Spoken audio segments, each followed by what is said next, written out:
ኢትዮጵያ በልጆቿ ጥረት ታፍራ ተከብራ ዘልቃ አድጋ እንድትኖር ያለው መፍትሄ ጥረን ግረን መስራት ብቻ ነው። ጥረን ግረን ከሰራን አሁን ካለንበት መከራ አሁን ካለንበት ችግር መሻገር እንችላለን የሚል ሙሉ እምነት አለኝ። በጣም ደስ ብሎኛል። እናንተም እንኳን ደስ ያላችሁ።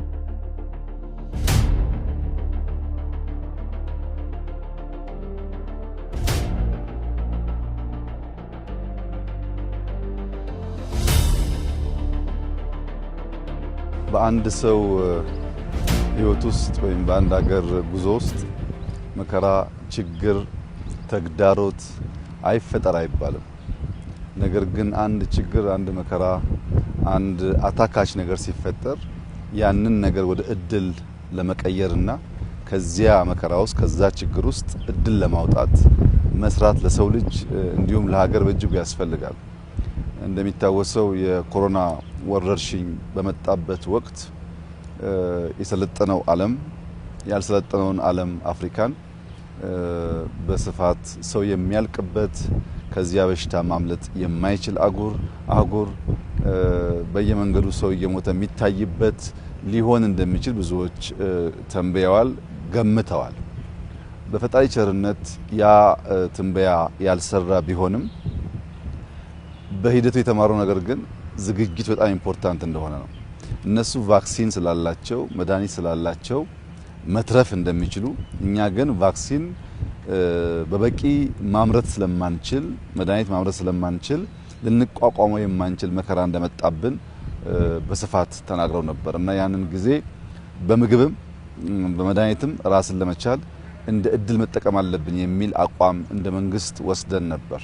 ለዚያ ነው በበጋ እንረስ መሬት ጦም አይደር ብለን ስንዴ ላይ ዘመት ነው ውጤትም ያመጣ ነው። የስንዴው ቶሎ ታየ እንጂ በመድኃኒትም መሰል እርምጃ ተወስዷል። ያኔ ኮሮና ሲመጣ ኢትዮጵያ ለሀገር ውስጥ ፍጆታ ማምረት የምትችለው መድኃኒት 8% ብቻ ነበር እና በቂ መድኃኒት ማምረት አንችልም፣ ወይ ለምነን ወይ ገዝተን ነው የምናመጣው። ሻጮች ደግሞ በነበረው ችግር መድኃኒት ያዝ አድርገዋል። ፕራይቬት ሴክተሩን ደግሞ መታችሁ እኛ ጋር አምርቱ ስንል በወቅቱ እምብዛም ፍላጎት አልነበረም። ያ ጉዳይ የፈጠረው ቁጭት መድኃኒት ላይ በበቂ አምርቶ የራሱን ፍጆታ የማይሸፍን ሀገር፣ ልብስ በበቂ አምርቶ የራሱን ፍጆታ የማይሸፍን ሀገር፣ ምግብ በራሱ አምርቶ የራሱን ፍጆታ የማይሸፍን ሀገር እንደ ሀገር ሉዓላዊ ሀገር ነኝ ብሎ መቀጠል አይችልም። ምግብ፣ ልብስና መድኃኒት በጣም ቤዚክ ነው። መኪና ሊቀር ይችላል፣ አውሮፕላን ሊቀር ይችላል፣ ምግብ ግን ሊቀር አይችልም። እነዚህ ሶስቱ ላይ ጠንክረን እንስራ የሚል እቅድ ነበረን። በልብስም በጣም ሰፊ ርቀት ተኪዷል። በምግብም የሚታወቅ ነው። የመድኃኒትን ብቻ ብንወስድ ግን ያኔ የነበረው 8% ዛሬ ኢትዮጵያ ለሀገር ውስጥ የሚያስፈልጋትን መድኃኒት 44% አመርታለች። በዚህ አመት ብቻ በሚቀጥለው ሳምንት 2 ሳምንት የሚመረቁ ፋብሪካዎች ስላሉ በዚህ አመት ከ50 እስከ 55% እንደርሳለን። በሚቀጥሉት 5 አመታት የኛ ፍላጎት በመድኃኒት በቫክሲንም ጭምር ኢትዮጵያ ቢያንስ ለራሷ የሚያስፈልጋትን ፍጆታ ማምረት መቻል አለባት የሚል እምነት በመያዝ የተሰራ ስራ ነው። አህሪ እንግዲህ ለረጅም አመት ነበር ይታወቃል፣ ግን ይሄ ያየነው ላብ አልነበረም። ባለፉት 3 አመታት ሰፊ ኢንቨስትመንት ተሰርቶ ተደርጎ የተሰራ ላብ ነው። የላቡ መነሾና እሳቤ መድኃኒት ለማምረት የሚያስፈልጉ ፋውንዴሽናል እውቀቶች አሉ። ያ የምርምር እውቀት ከሌለ የሚመረተው መድኃኒት በቂ ፈውስ ላይሰጥ ይችላል። አንደኛው የሚያስፈልገው ነገር ጂኖሚክስ ነው።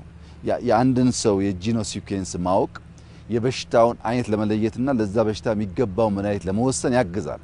ይህ ላብ ኢትዮጵያ ውስጥ በአጭር ጊዜ ውስጥ እናያለን ብለን የማናስባቸው በጣም በርካታ አቅሞች ይዟል። ኮሮና ሲፈጠር አብዛኛው ሳምፕል የሚሄድ የነበረው ወደ ደቡብ አፍሪካ ነበር።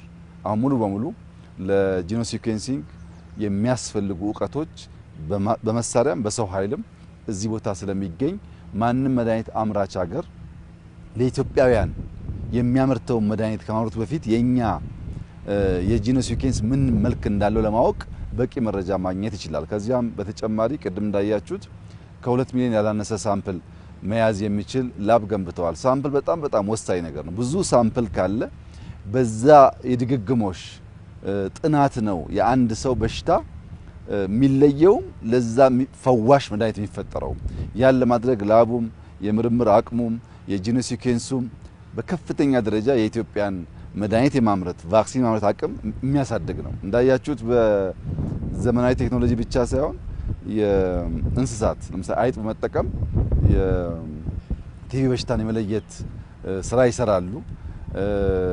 የምርምር ሂደቱ ሳይንስንም ሎካል ካፓሲቲን ታሳቢ ያደረገ ነው። ይሄ ደግሞ ከነሱ ፊልድ ወጥቶ ሌሎችን ፊልዶች ለማገዝ በእጅጉ የሚያግዝ ነገር ነው።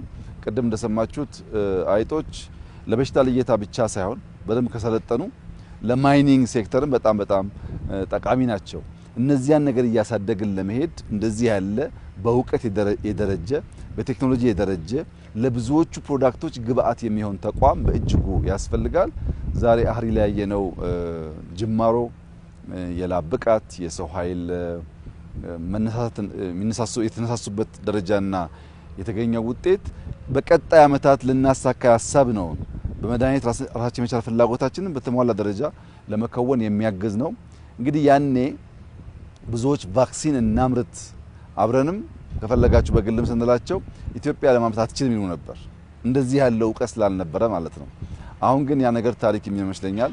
በሚቀጥሉት ጥቂት አመታት ቫክሲን ማምረትም የሚያስችል ፋውንዴሽን ተሰርቷል።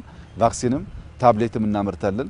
በመድኃኒት ራሳችንን ከቻል፣ በምግብ ራሳችንን ከቻል፣ በልብስ ራሳችንን ከቻል የተቀረው የሚከተል ስለሆነ የተሟላ ሉዓላዊነት ያረጋገጠች ሀገር ለማድረግ የሚያግዝ ይሆናል።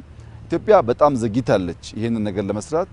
ይሁን እንጂ ግን አሁን ያለንበት ደረጃ አጭር ጊዜ ስለሆነ ሙከራ የተደረገው ተስፋ ሰጪ ነው። እንግዲህ ኮሮና ጣጣ ብቻ ሳይሆን እንደዚህ ያለውን ቁጭት፣ እንደዚህ ያለውን እውቀት፣ እንደዚህ ያለውን ስራ በሀገራችን ለማስጀመርም እድል ሰጥቷል ማለት ነውና በድምሩ የተሰራው ስራ በጤና ሚኒስቴር ባህሪ ማኔጅመንት ሪሰርቸሮች እዚህ ቦታ ያየነው የላቡ ቴክኖሎጂ ብቻ ሳይሆን ጽዳቱም ላንድስኬፑም እጅግ ማራኪ ስለሆነ ይህ ነገር እንዲቀጥል እንዲበረታና ለላቀ ውጤት እንድንበቃ አደራ ማለት እፈልጋለሁ። እንበርታ፣ እንስራ፣ ወደ ገበያ እናውጣው።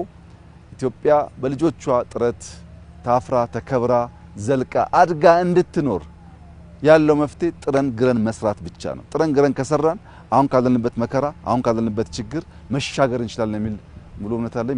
በጣም ደስ ብሎኛል። እናንተም እንኳን ደስ ያላችሁ። በርቱ፣ ተበራቱ ማለት ፈልጋለሁ። እጅግ አድርጌ አመሰግናለሁ።